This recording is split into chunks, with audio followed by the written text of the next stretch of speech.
Hi friends, welcome to Viji Cooks. இன்னைக்கு நாம சூப்பரான ஹோட்டல் ஸ்டைல்ல சிக்கன் சால்னா எப்படி செய்யறதுன்னு பார்க்க போறோம். தோசை, சப்பாத்தி, பரோட்டான்னு எல்லாத்துக்கூடயும் டேஸ்ட் அட்டகாசமா இருக்கும். ஃபர்ஸ்ட் 2 ஆனியன், 2 தக்காளி இந்த மாதிரி நீல வாக்குல கட் பண்ணி வச்சுக்கோங்க.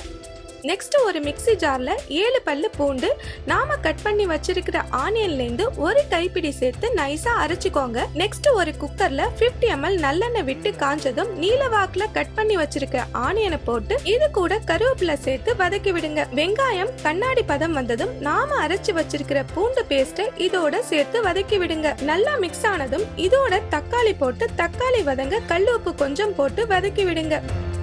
கொஞ்சம் தண்ணி விட்டு வதக்கி 1/2 ஸ்பூன் மஞ்சத்தூள் சேர்த்து நல்லா கலந்து விடுங்க. தக்காளி வதங்கும் போது ஒரு மிக்ஸி ஜார்ல 1/2 மூடி முத்தலான தேங்காய், 3 ஸ்பூன் பெப்பர், 2 ஸ்பூன் ஜீரகம், 6 கிராம்பு, 2 பட்டை போட்டு நைஸா அரைச்சு வச்சுக்கோங்க. தக்காளி வதங்கினதும் வாஷ் பண்ணி வச்சிருக்கிற சிக்கனை இதோட சேர்த்துக்கோங்க. நான் 1/2 கிலோ சிக்கன் எடுத்திருக்கேன். சிக்கன்ல இருந்து தண்ணி பிரிஞ்சு மேலே வந்ததும் நான் வீட்டுல அரைச்சு வச்சிருக்கிற கறி மசால் பொடி 4 ஸ்பூன் போட்டு இதோட சில்லி பவுடர் 1 ஸ்பூன் சேர்த்து வதக்கி விடுங்க. நாம ஆட் பண்ண கறி மசால் பொடி சிக்கனோட நல்லா மிக்ஸ் ஆகிற மாதிரி கலந்து விடுங்க. அப்பதாங்க அந்த மசாலாஸ் எல்லாம் சிக்கனோட சேர்ந்து ஃபிளேவர் சூப்பரா வரும். நெக்ஸ்ட் தேவையான அளவு தண்ணி சேர்த்து கலந்து விடுங்க.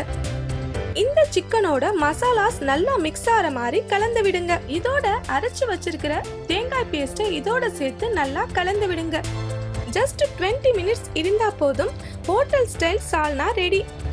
5 நிமிஷம் நல்லா கொதிக்க விட்டு குக்கரை க்ளோஸ் பண்ணி 2 விசில் விட்டு 10 நிமிஷம் சிம்ல வச்சு ஸ்டவ்வை ஆஃப் பண்ணி விடுங்க. பிரஷர் போனதும் குக்கரை திறந்தீங்கன்னா ஆயில் பிரிஞ்சு மேல வந்து பாக்குறதுக்கு கலர்ஃபுல்லா இருக்கும். இப்ப ஃப்ரெஷ்ஷான கொத்தமல்லிய மேல தூவி நல்லா கலந்து விடுங்க. ஒரு கடையோட பரோட்டா ஹிட் ஆறதே அதுக்கு கொடுக்கிற சால்னாவோட டேஸ்ட்ல தான். இந்த காரசாரமான சிக்கன் சால்னாவை செஞ்சு பார்த்து டேஸ்ட் எப்படி இருக்குன்னு கமெண்ட் செக்ஷன்ல சொல்லுங்க. Bye friends.